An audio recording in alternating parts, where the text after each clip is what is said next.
Okay, everybody good? Yes. Hello, everybody. My name is Hazel Ransom. I'm a global policy specialist at the PRI, and I'm truly delighted to welcome you to this breakout session on due diligence, the EU CSDDD, and the next generation of responsible investment policy tools. Before we begin, I want to read out this important land acknowledgement.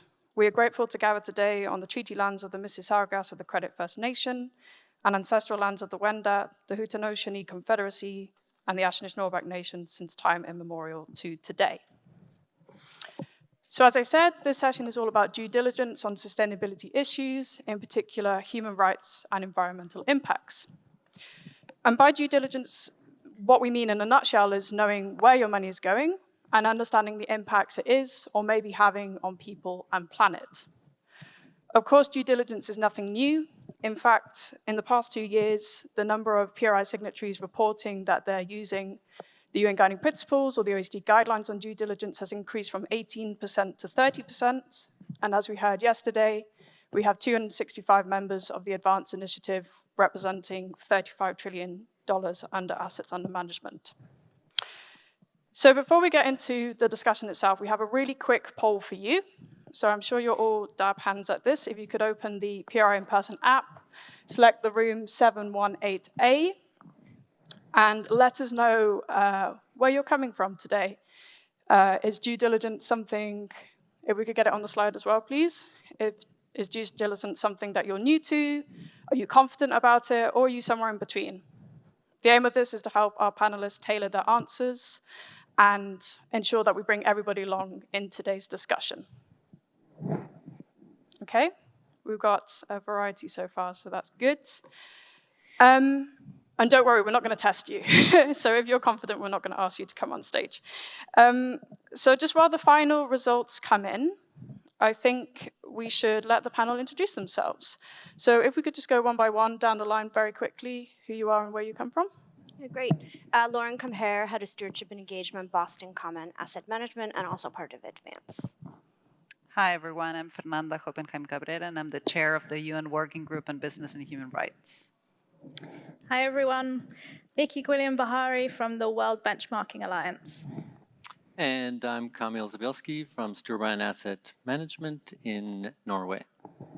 Excellent, thank you. I think you can all see we have a really knowledgeable and skilled panel, so I'm sure the conversation will be really interesting today.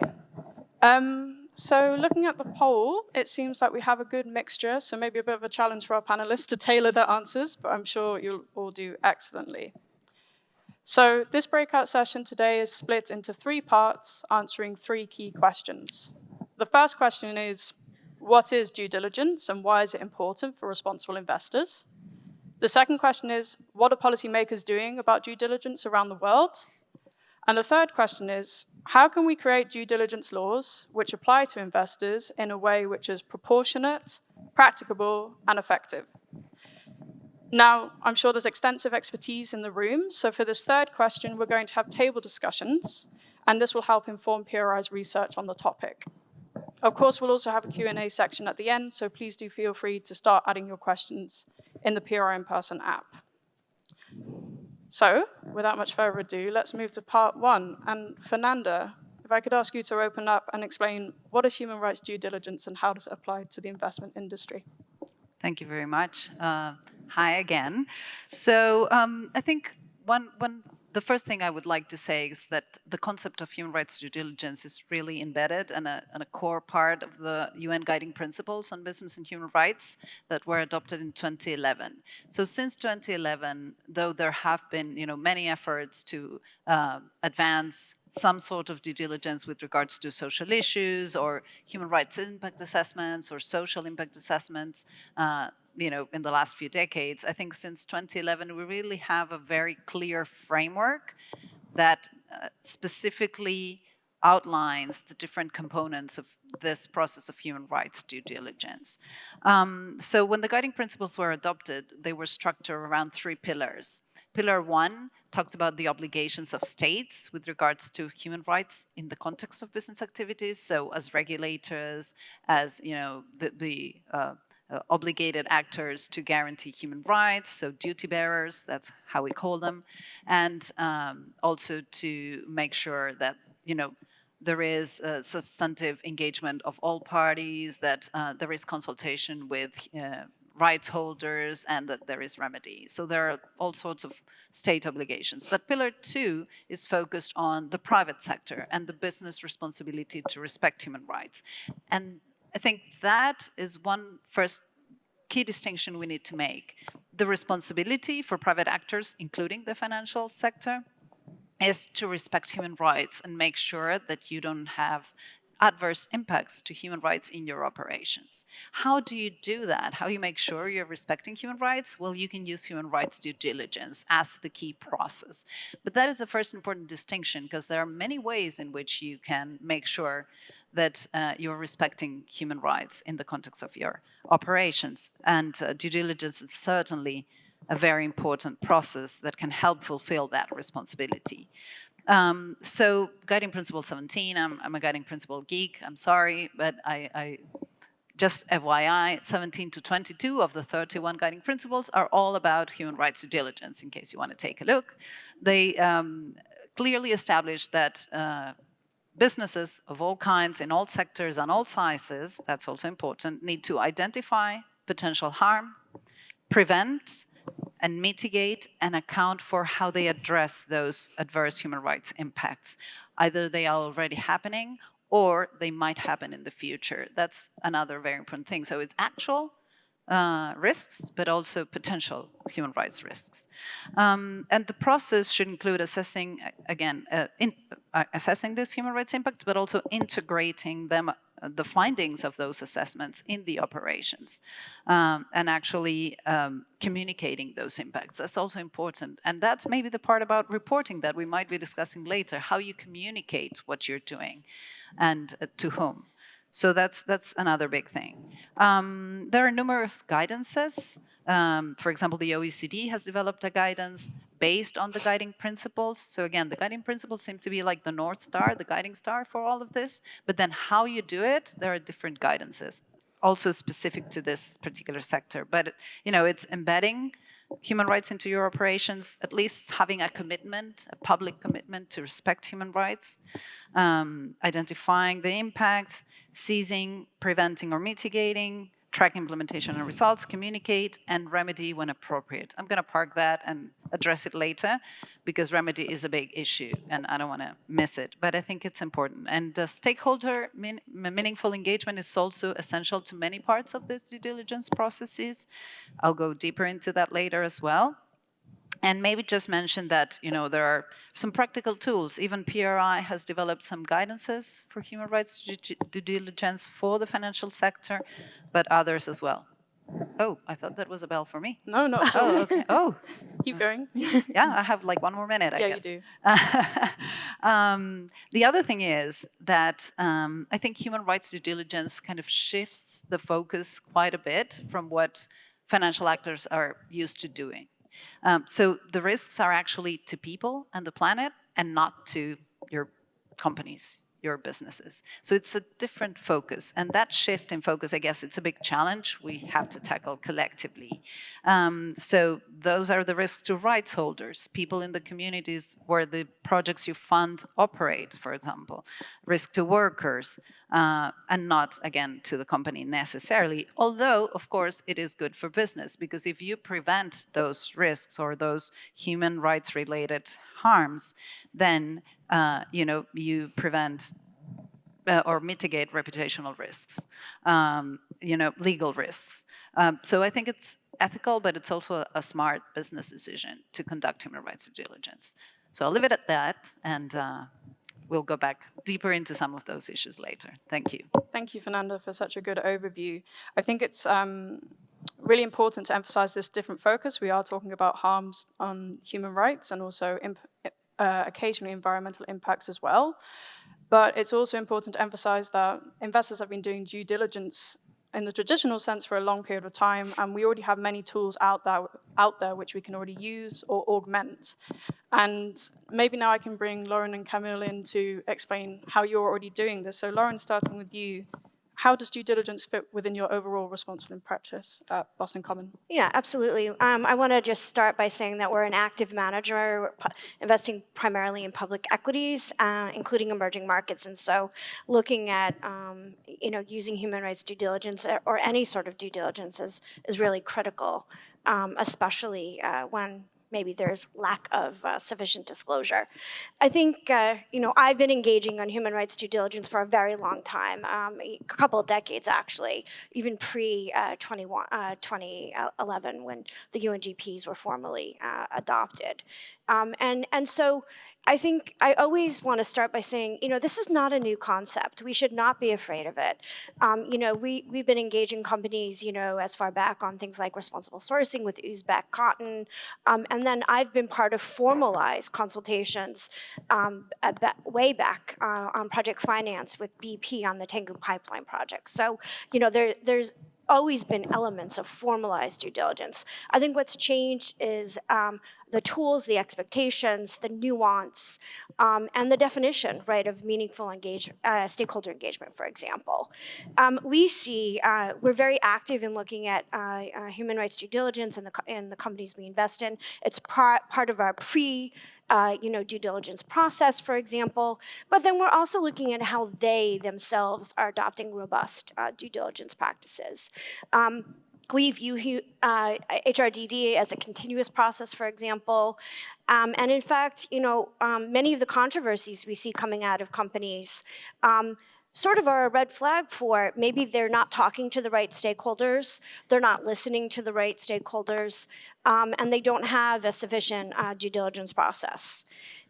We ourselves have supported mandatory due diligence, including the EU CSDDD, and HRDD is a formalized part of our expectations for technology companies in the implementation of ethical AI.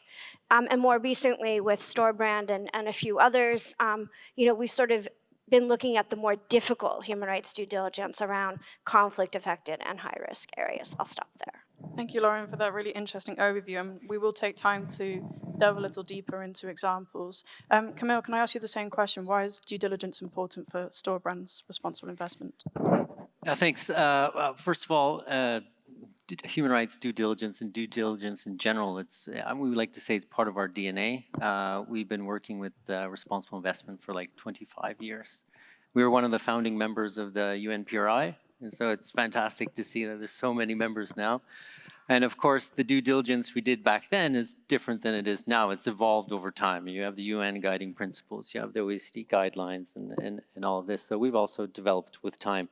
But I would say that it's pretty much at the core of our responsible investment activities. And it's not so complicated. Of course, you have to match it with the different asset classes that you have. It's going to be different for listed equities if it's actively managed or passively managed. It's going to be different for government bonds and different for infrastructure, and it's going to be different for fixed income or real estate. But when it comes to active and passive managed funds, it starts off with identifying your risk, identifying and assessing your risk, doing regular screening of your portfolios, whether it's ESG data providers or if you're doing your own kind of targeted research, you have to screen your portfolios. And the second thing is you have to try to mitigate that risk. So how do you do that? And that is primarily through engagement. So you have dialogue with the companies and you have to be realistic. That's why the UNPRI is such a good convening organ, because many investors like ourselves, even though we're the largest asset manager in Norway, besides the oil fund, of course, we're still relatively small. So we need to come together with other investors in order to have that collective leverage to have dialogue, especially with global companies. And then after some of these dialogues, they don't progress so well. So then you have to escalate your dialogue. And there's different ways of doing that. You can exercise your voting rights. You can raise shareholder resolutions. We've done that. We've raised resolutions in Toyota about their climate lobbying practices, or Meta about digital rights and children's rights. That's a way of lifting that dialogue. You can also set companies on an observation list. We have a public observation list. We say the dialogue's not going so well, but we have these expectations from you. We expect you to do this in the next year. Okay, they say, yes, we'll do that. And if they don't do that, then we can exclude them. And then that's the next step, is exclusion. So lots of investors maybe jump to the exclusion part, or I like to say that exclusion is like the last avenue that you should go to. Of course, there are some exceptions to that with certain products like controversial weapons and whatnot, but you try to escalate and you try to do what you can in order to push the company, and if you can't, then you exclude. And then finally, it has to do about transparency and disclosure. So we report, all of our exclusions are made public. The grounds for our exclusions are made public. We regularly report on the elements of our engagement that we can make public. So we try to be as transparent as we can. And just one final note, I think one of the most important things about the human rights due diligence process, or due diligence process in general, it helps you to prioritize your work. Because it has to do about identifying the most salient and material risks. Absolutely. You're not expected to address all human rights concerns across all of your portfolio companies. It helps you to prioritize your work, and it helps you to allocate your resources in a good manner, and also to have constructive dialogue with companies. Thanks, Camille, for that overview. And yeah, the point about prioritization is absolutely key. And we'll delve into that a bit deeper when we have the table discussions. I want to invite Nikki now to the podium to move us on to part 2. So as I said, part 2 is about looking about how policymakers are already working on due diligence. And Nikki is currently going to give us a presentation on this with a particular focus on the EU due diligence law. So over to you, Nikki. Thank you. And is this the That is the clicker. clicker, the big green button? I guess so. Let's see. Okay. Great. So, hello everyone. Very nice to see you all. Yes, I do have the pleasure to take us through a few slides focusing a bit more on this lovely acronym, CSDDD. These slides were actually put together by my colleague who couldn't be here today, but who I want to give a shout out to. If you want to get live, on-the-ground updates on CSDDD, then I definitely recommend you connect on LinkedIn with my colleague, Richard Gardner, who's head of the EU policy for WBA. He's really, if you want the juicy gossip, and there is a lot on this, and a lot of, let's say, roller coaster on CSDDD, then that's the place to go. So let's have a look. We've heard here a little bit, thank you already. We've heard about the UN GPs, the UN guiding principles. I want to emphasize that this CSDDD hasn't just come out of nowhere. It's very much built on what already existed. And in particular, the guiding principles that we've heard about. It doesn't just build on this though, and it integrates, again, you've heard reference to the OECD guidelines. But what's key here, and I guess why we've got a room of this many people today rather than when we were talking about this before, this is about moving from soft law to hard law. So let me go into a little bit more detail. In particular, and hopefully you can see this, but feel free, I can share these slides. In particular, the CSDDD takes from the guiding principles the idea of mandatory due diligence, defining human rights abuse, and mandating stakeholder engagement, which is really key. We'll come back to that as well. Remediation and grievance mechanisms. But it goes beyond, and there are a number of points here where you can see how far it goes beyond. In particular, this isn't just a human rights due diligence legislation. There's the environmental angle. But it also expands, and this was something that was there in different documents, particularly the OECD guidelines, but it does clarify upstream and downstream due diligence, which is very important working in this space. There are other areas around liability, and there's also a key part which we're not going to focus that much on today, but around transition planning. So it's a big document, it's a big piece of regulation, so giving you a bit more around this.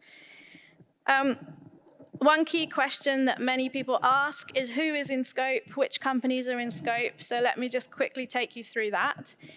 As I say, this was a roller coaster. There was a lot of back and forth. And originally in the Commission's proposal, this was going to cover what we estimate is around 17,000 companies. It still does cover a lot of companies, and you'll note there it still covers both EU headquartered listed companies and also beyond.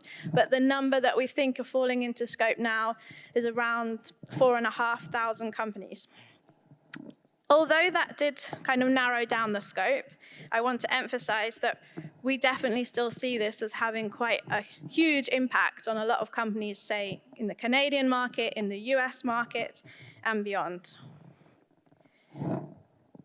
The timeline, that's probably also the key question.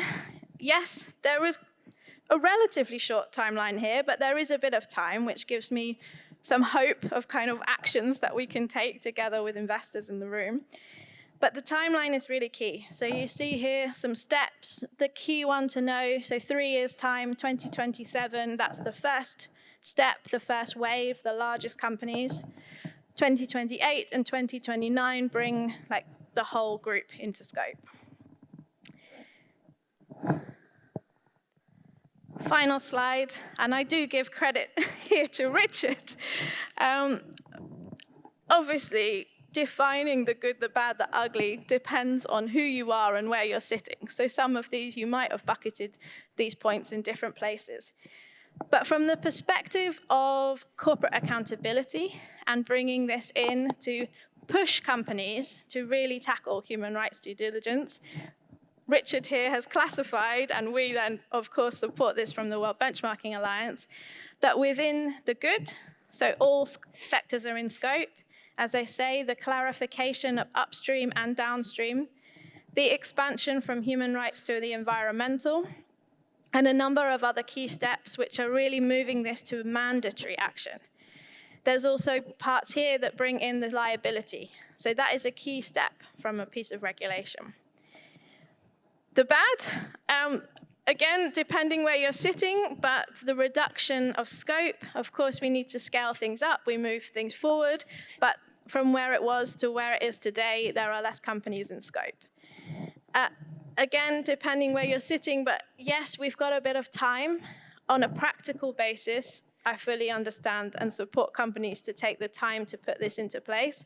I would say for those that have been working on this, and you've heard from the panel, many people have been working on this for 10, 20 years. There is a level of urgency here in terms of the impacts this is having from a human rights perspective and the transition planning perspective from a climate.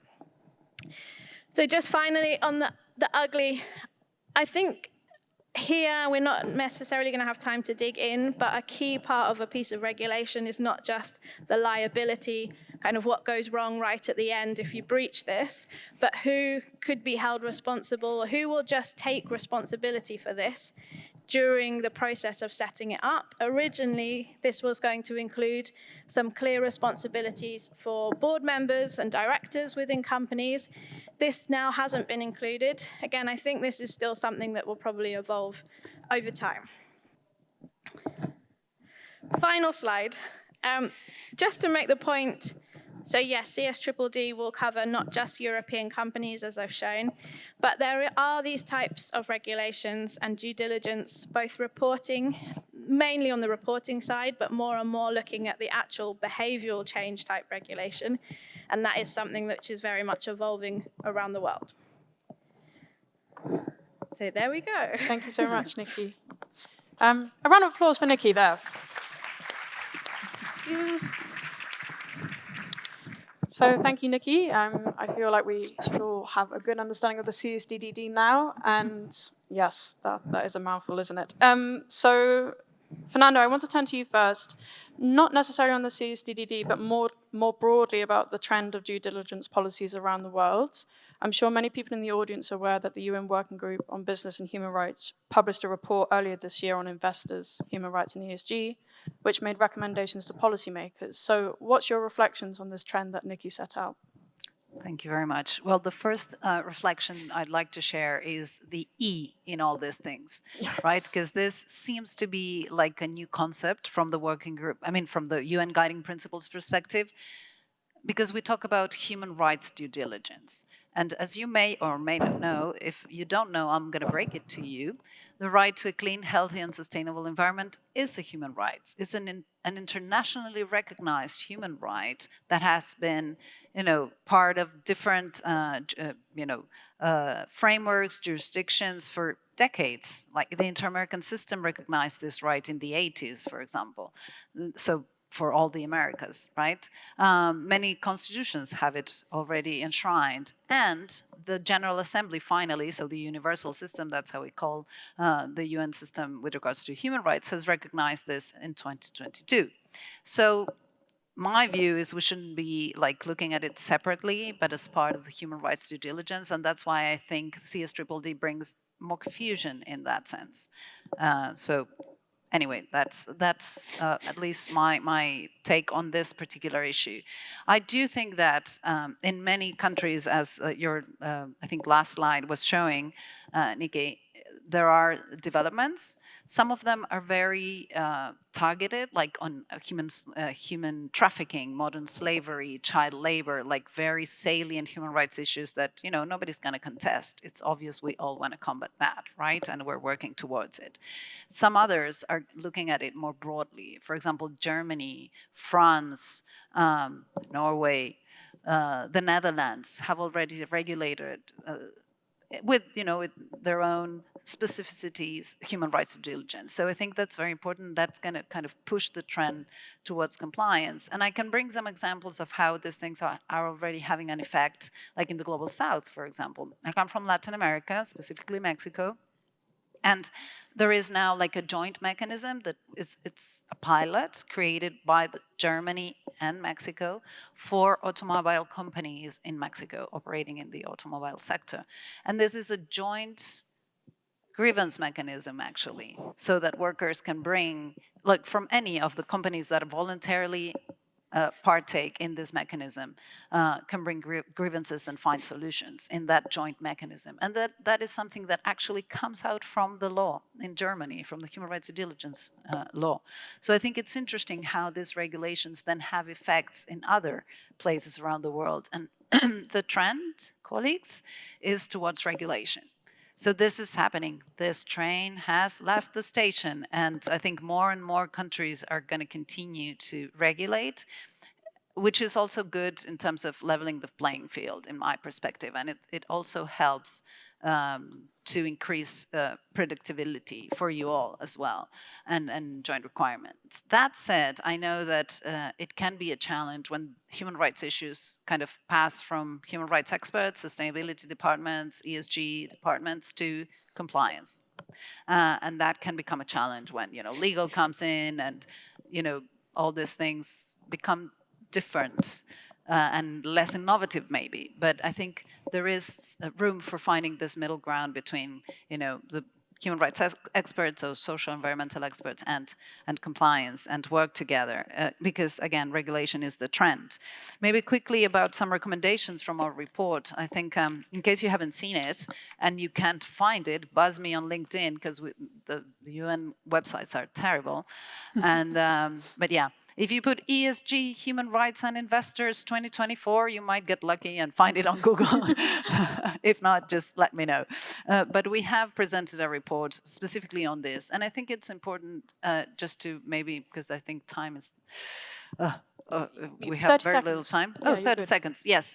That human rights, in our perspective, is transversal, cross-cutting throughout all ESG elements. It's not in the S. I think this is very important to understand. There are many governance issues that are related to human rights decisions. There are many environmental issues, including the right to a clean, healthy, and sustainable environment, that actually are related to human rights. And of course, all social issues are related to human rights. So I would invite you all to take a look at those recommendations and also try to think about ESG and human rights as a cross-cutting perspective that could be part of all your ESG efforts.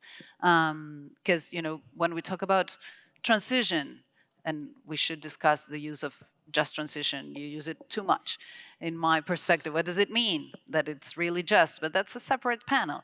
Anyway, but really bear in mind that anything you do to mitigate climate change has impacts on people, right? You're benefiting or not actual people in the most vulnerable communities. So this is definitely a human rights issue, and that's all I'll say. But please take a look at the report. I hope you like it. Yes, please do. It is a really interesting report. And thank you for your reflections on that aspect, Fernanda. I want to focus a little bit more on the CSDDD in particular. The train has indeed sailed or started around the world, and a number of policymakers are looking at it and looking at where they can learn from it and maybe the challenges that it's also creating. So both Boston Common Asset Management and Storebrand engaged with policymakers throughout the development of the CSDDD. So I want to turn to each of you in turn. Camille, maybe starting with you. What do you think of the final result, both from the perspective of the requirements it places on your investees and also from the fact that it does place requirements on investors? Yeah, thanks. Well, first of all, I fully agree that I don't think that soft law and reporting and disclosure regulation is sufficient. The train has left, and this kind of legislation will create more of a level playing field. So we have been quite active on the policy engagement level, with the Investor Alliance on Human Rights back in 2020, calling on the EU to pass this legislation, but then went back to Norway, and we found that, well, we can also do this in Norway. So we came together with a coalition of NGOs and Norwegian companies and trade organizations, and we basically lobbied the government to pass a law in Norway as well. Which they did in 2022. It's called the Transparency Act, but it's actually a human rights due diligence law, which requires all medium and large companies to identify their human rights risks and to mitigate it and to report on it. So we're already doing this. We're required to do this. We did the same kind of policy dialogue with Switzerland and with the UK, encouraging them to do the same. And likewise in Sweden and Denmark in the run-up to the CSDDD, we were part of some organizations that were basically lobbying against having financial institutions as part of the scope. And we were quite outspoken about that we think that that's wrong. We think that financial institutions should also be within the scope of CSDDD, both upstream and downstream. We think the regulation is quite important. When it comes to the impact on investee companies and on financial institutions, I think that, of course, it's most welcome. I think that it will lead to more constructive dialogue with companies. I think that, perhaps the EU has done it the opposite way, like perhaps first start with the due diligence law and then go to the CSRD disclosure law. I mean, you want to disclose what your due diligence is based on, right? So it's a bit backwards, but that's my view on it. And when it comes to financial institutions, I would say I'm a bit disappointed.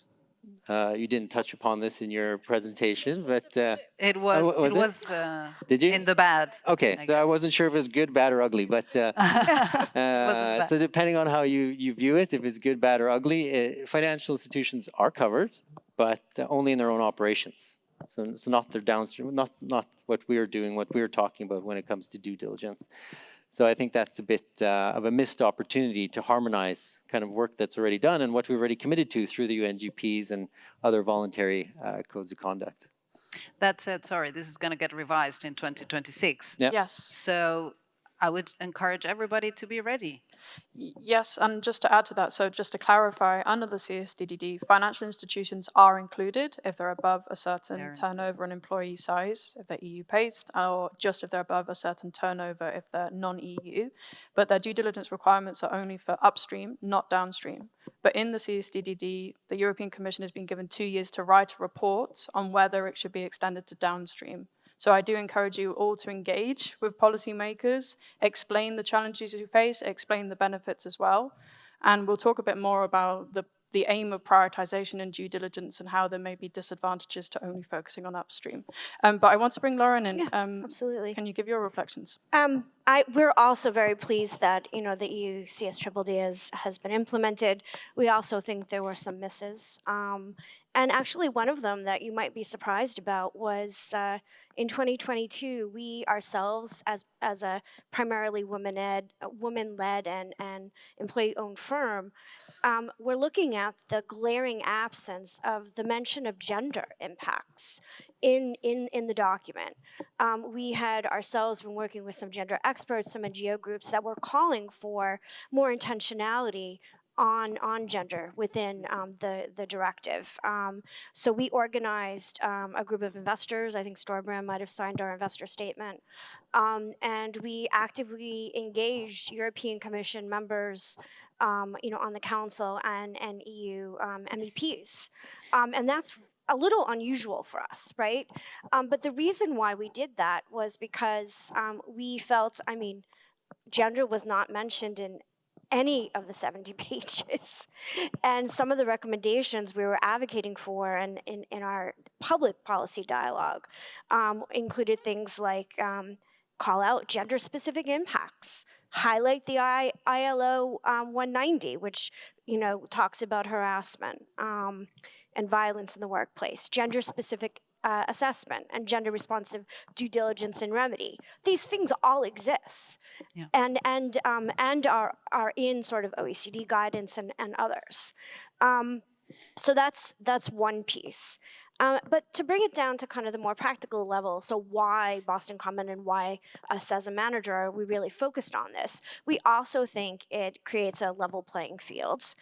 My concern, though, that it will become a compliance exercise. And so one of the ways in which we're actively engaging companies that are in scope for EU CSDDD is we're asking investee companies how they're preparing internally and leveraging their preparation as a gap assessment exercise and a chance to improve, right, and strengthen their human rights due diligence and how they define meaningful stakeholder engagement. And I think that's really important. We've also, more recently, we've had a very specific conversation with a group of pharmaceutical companies on how they're implementing, how they're sort of getting ready for this. And we're also asking large US companies that are in scope. Some of the Magnificent Seven, though I call them not so magnificent. But one practical step I think all investors in the room could take, though, is actually start to ask your investee companies how they're getting ready for CSDDD, and not to use it as a checkbox compliance exercise, but really take into heart, your double materiality or your salience assessment, to really take a close look at where there are gaps and where you could improve on human rights due diligence and stakeholder engagement. Thank you so much, Lauren. Two takeaways from that. Firstly, I think it's really excellent to hear from Storebrand and Boston Common about their policy engagement. As someone from the policy team at PRI, it's really delightful to hear this. And if anybody in the room is inspired to do policy engagement, we have a policy handbook setting out clear steps. And also, you're very much welcome to email any of us at the policy team. So truly encourage that. Also, just on your final point, Lauren, about using this directive to really start engaging with your investees and making sure that they're prepared is a really good use of the policy. And Nikki, I know World Benchmarking Alliance has published data on preparedness, so could you share that with us? Yes. Oh, am I on? I don't know if... Yeah, there we go. Thank you. So probably a giveaway in the title, if you don't know the World Benchmarking Alliance, we do produce sustainability benchmarks. So 2,000 companies have been assessed in this publicly available. Have a look on the website, you can find the data. 2,000 companies, the world's most influential companies, so they have a disproportionate influence on their sector, their system. So we're not talking kind of the small mid-cap companies here. And yeah, so the policy team have published, we have the social benchmark. They've also published that in kind of particularly in relation to preparedness of CSDDD. So the headlines, a few stats, 80% of the 2,000 companies at the moment score 0 So 80% of 2,000 scored 0 on the key steps of human rights due diligence. So namely, identify, assess, and take action on human rights risks and impacts. So 20% have taken some steps, and 6% have those key steps in place. So headline there is that there is a long way to go. There's a big gap between what we have now and what we are asking and seeing in terms of expectations of the regulation in 2027. Just on nature, maybe the environmental angle, I don't think we have time so much to debate and discuss that, but just to add on within the nature benchmark, so 850 companies that have a very high global impact on nature, 15% currently provide evidence that they engage with affected stakeholders, which is a core part, as we say, of the due diligence process. So to kind of wrap that up and back up, yes, on that slide that I showed, one of the points in the bad, which I forgot to say, so I didn't deserve that applause, was about the role of financial institutions. So just echoing a bit what has been said here, but 3 actions investors can take. We already have the data there. You might have that through a commercial provider. You might just go and kind of use that 2,000 company list on the 80%, match it with your holdings and get started would be kind of one of the calls today. The other exactly is the opportunity still to engage. This, it isn't yet a missed opportunity. I would say there's still space. The regulation exists. But right now, the 2 areas to engage from a policy level is the guidelines are being developed. I understand this is more of an informal process at the moment, but there is a process now starting within the European Commission to clarify the actual guidelines. And anyone that's been through regulation, I was working an asset manager when we brought in SFDR. Everybody knows that the guidelines are very important in the actual application of this kind of regulation. So that is still open to shaping. And the other part which is open to shaping is exactly the financing part, so the upstream financing. I understand that the European Commission have 2 years from July 24, so 2 years to put together recommendations of how financial institutions' upstream activities should or should not, or however the proposals go, be incorporated into CSDDD. So this is very much a live moment to shape this process. Absolutely, thank you, Nikki. So yeah, lots of areas to engage with. Just to let you know, the consultation on the guidelines for the CSDDD is due imminently. So I can't give you a date to mark in your diaries, but be prepared. And just to clarify, it's upstream is included, but downstream is the report, the topic of the report upcoming. So as I said at the start, the session is split into 3 parts, and we've done part 1, looking what due diligence is, and part 2, what policymakers are doing about it. So now we move on to part 3, and this is where we want to hear from all of you. I think the conversation so far has really demonstrated that while the UN Guiding Principles, the OECD guidelines have been crucial in creating change, Nikki's data shows that, as she said, we still have a long way to go, and policy intervention in some form is needed. But of course, these policies, as I said at the start, need to be practicable, proportionate, and effective. So how can we achieve this? PRI is researching this topic, and as I said, we want to hear from all of you. So on your tables, there is a handout which lists one of 4 common concerns, which you'll also see on the screen, that signatories have shared with me around due diligence policy and practice. These concerns are not specific to the EU CSDDD, they're more broad than that.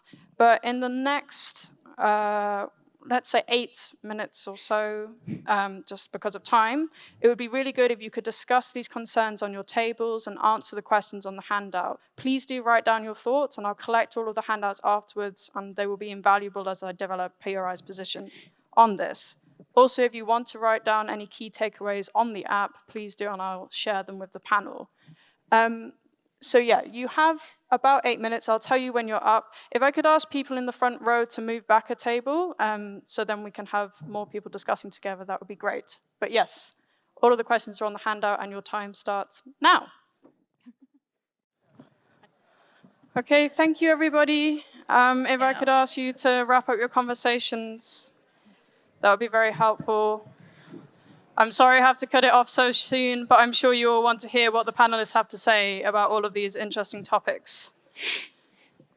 Thank you, and thank you very much for taking notes. I know it's a bit analog, but it will really help PRI as we're developing our work on this, and download a little bit of all of your very smart brains.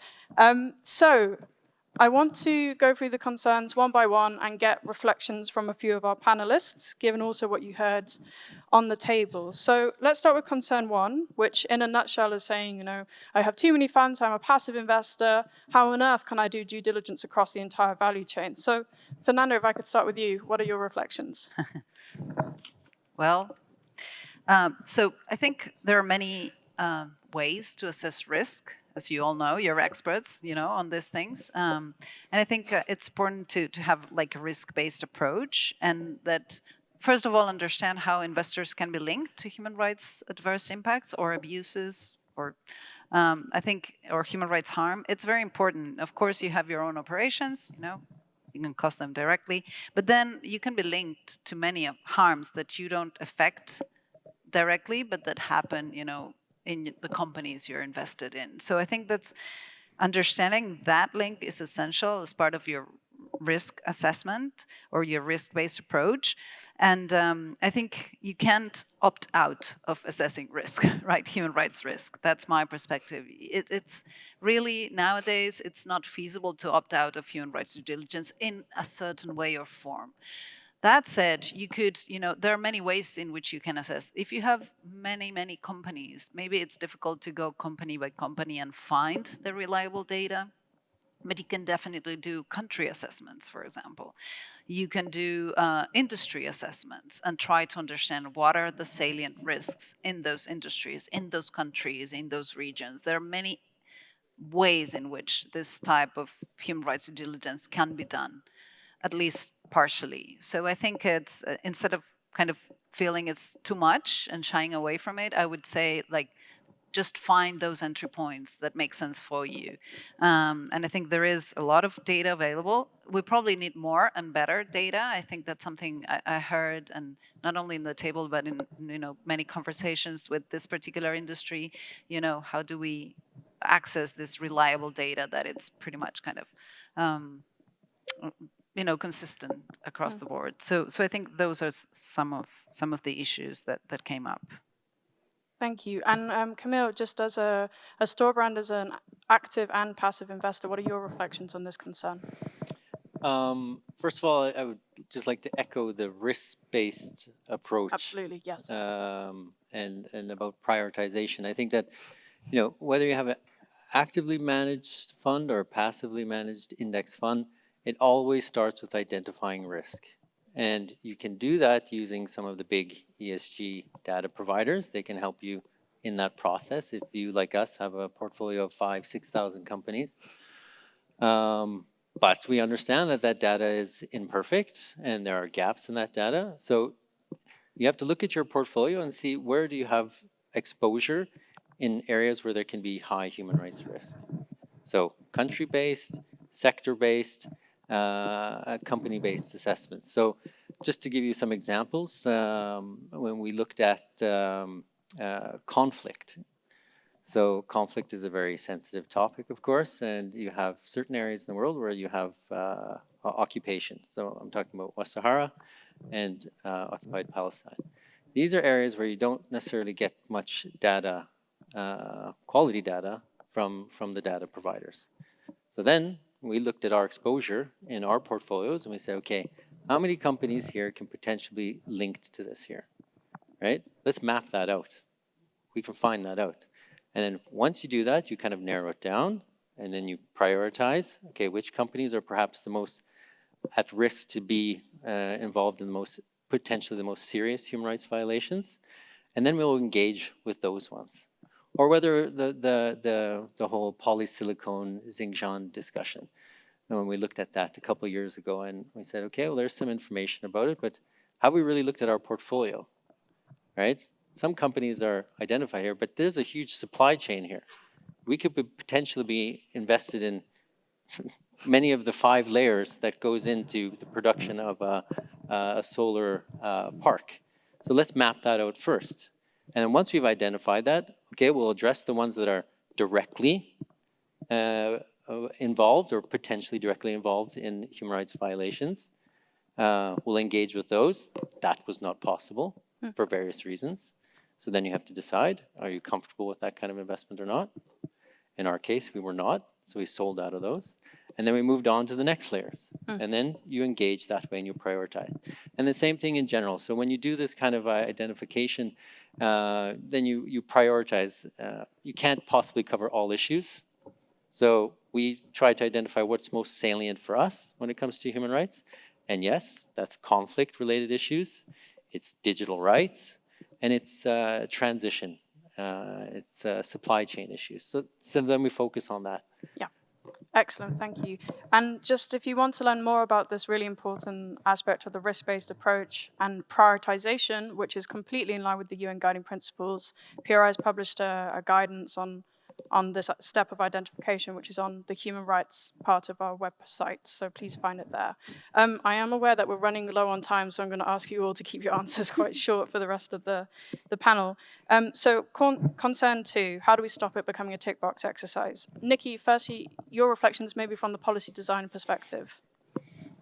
So I think this is a very legitimate concern that can go, and this law and other laws, particularly ones, regulations that are moving to behaviour and not just reporting, but there is a risk here. I think 2 areas to highlight that we would be looking for companies, and then obviously investors can be looking at companies to kind of balance out that tick box. So firstly is that demonstration that the stakeholder engagement part of this is being taken seriously. It's not just about reporting, one-page nice indicators. Get some context behind that. How have they engaged with stakeholders? How have you been involved as a stakeholder in that engagement process? That is built into that regulation. So I think that's one area. The second is, again, around context. So are companies providing details, mapping of their supply chain risk? And when you ask for that kind of information, again, something that is built in, but that's kind of context, which isn't a tick boxing exercise. It's about looking for the risks and thinking, how have they gone through the same process for their own operations, but then their own supply chain, and providing that level of detail. So yeah, there are ways to kind of balance out. You shouldn't just expect kind of in 3 years' time a one-pager, let's say. Thank you. And Lauren, maybe from your perspective, how are you assessing whether your investees are doing due diligence properly rather than simply tick box? Yeah, I do want to echo some of Camille's comments as well. I think it's really important to prioritize, and ourselves have really prioritized kind of that highest risk quadrant, and also this idea of leveraging human rights due diligence and this law in your ongoing monitoring and evaluation of companies. And so again, I think it's really important to sort of prioritize severe risks and then determine what the path is. Does it meet your guidelines? If it doesn't, you take one step. If you can engage on the topic, you take that step. We ourselves also found we could not engage on XUAR. So I call that pre-due diligence, right, in terms of the way we're handling that. But I would say that in terms of making sure it's not a tick box exercise, what I've actually inserted myself into human rights due diligence and human rights impact assessment in some tech companies, and I'm like, why aren't you talking to your investors, especially since we've been engaging? So this idea that who are you identifying in terms of stakeholders, and how are you engaging them?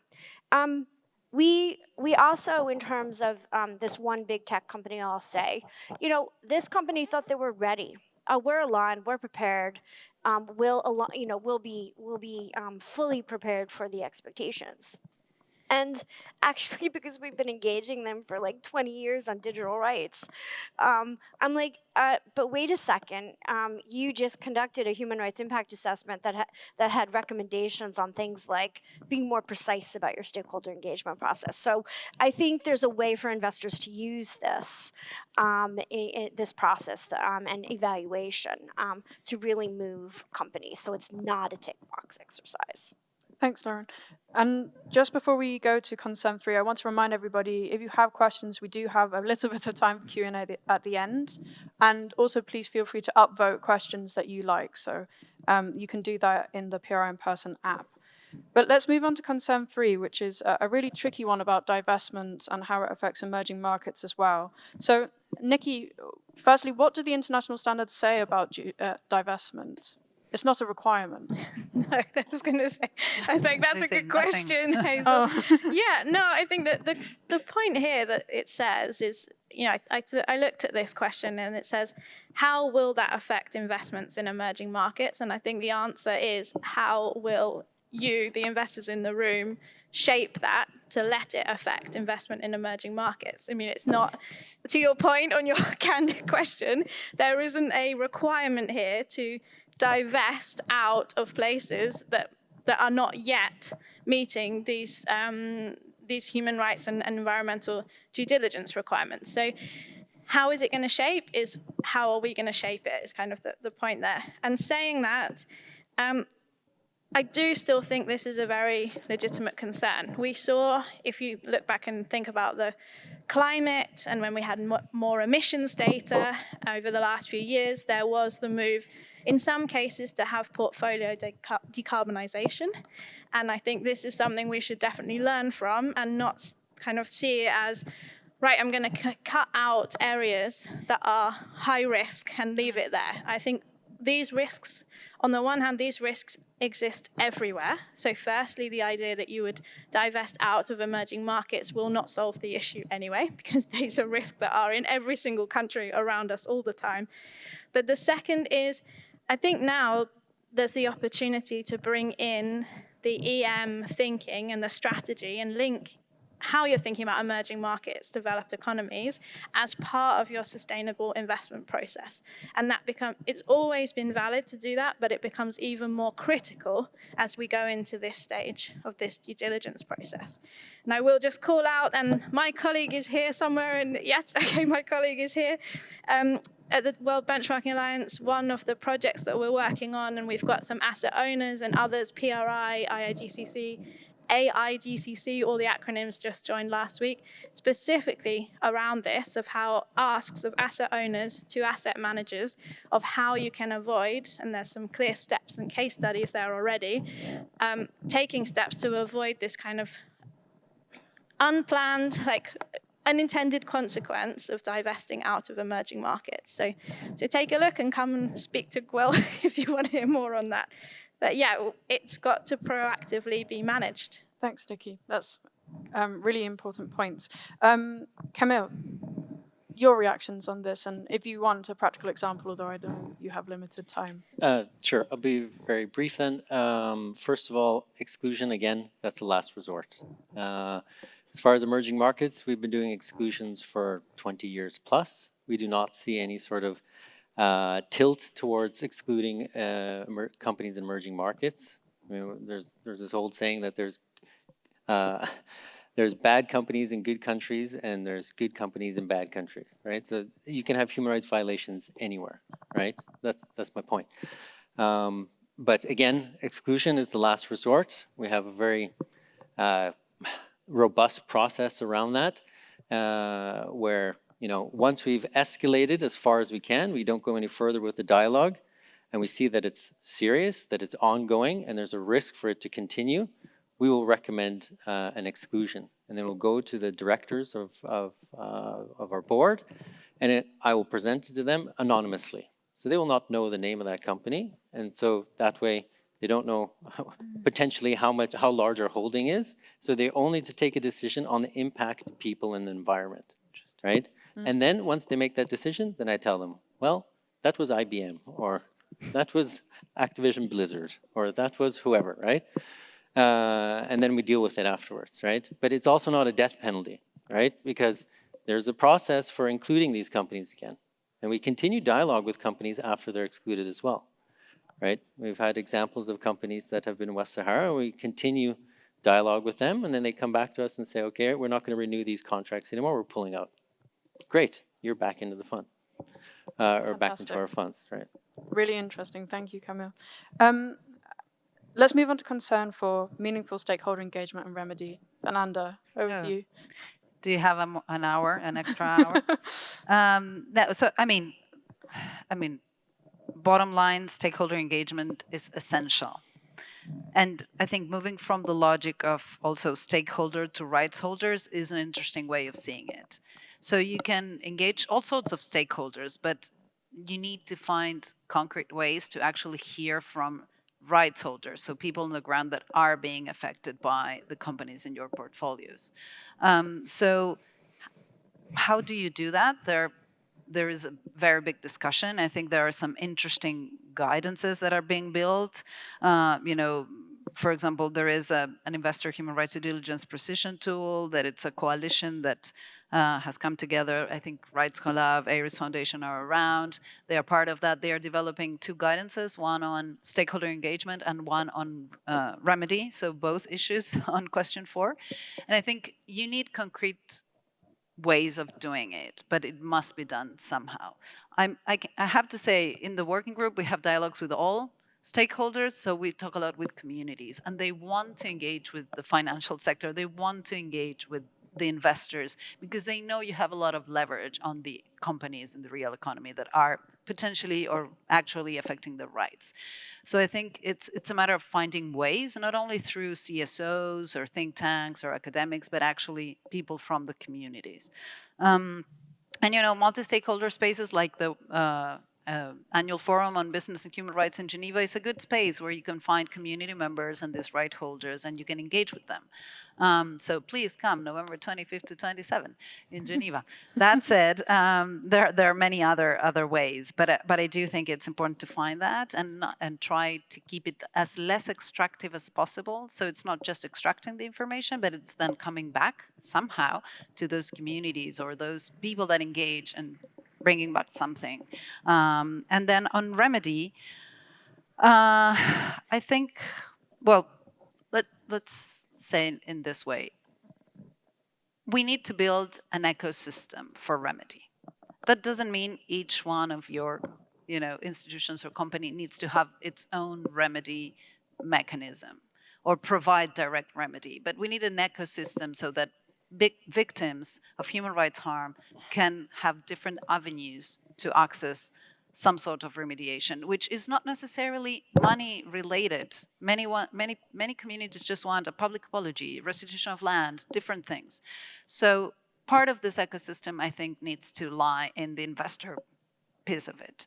And you can learn a lot from development financial institutions. The World Bank has a mechanism. The Inter-American Development Bank has a mechanism. So there are examples out there of what we can build, even collectively as a sector, country-wise, or think it in a very kind of creative way. But I think you need to be part of that ecosystem somehow. Thank you for that strong message. Lauren, I want... Super quick, yes.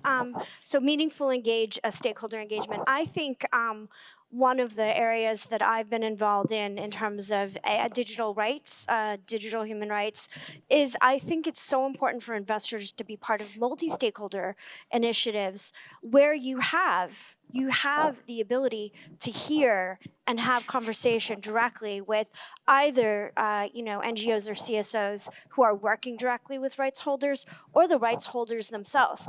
I'll tell you a really powerful example of this just a few weeks ago. So I sat on a panel talking at the Interfaith Center on Corporate Responsibility on child online safety. And what was really powerful was hearing directly from former, teenagers that had been, that had been impacted, let's just say, with online child exploitation, and hearing them take ownership of their experience and provide guidance on what is needed. And to hear that firsthand is a very powerful way of informing not only our own perspective of the real, impacts to rights holder, but also what the solutions are. And so I think more stakeholder engagement is essential, frankly, to then allow us to understand what meaningful stakeholder engagement means and the path to remedy. Thank you, Lauren. We are at time. I'm really sorry that we don't have time for Q&A, but I thought it was really important to hear from the panelists on all 4 of these concerns because they're all extremely important. I know lunch is just out of the door, but just to say thank you so much all for attending. 75 minutes was never going to be enough, so if you have more thoughts on this, please do grab me in the lunchtime now. I'll be at the PRI stand, or send me an email. Let's keep the conversation going, and please join me in thanking my wonderful panelists today. Thank you.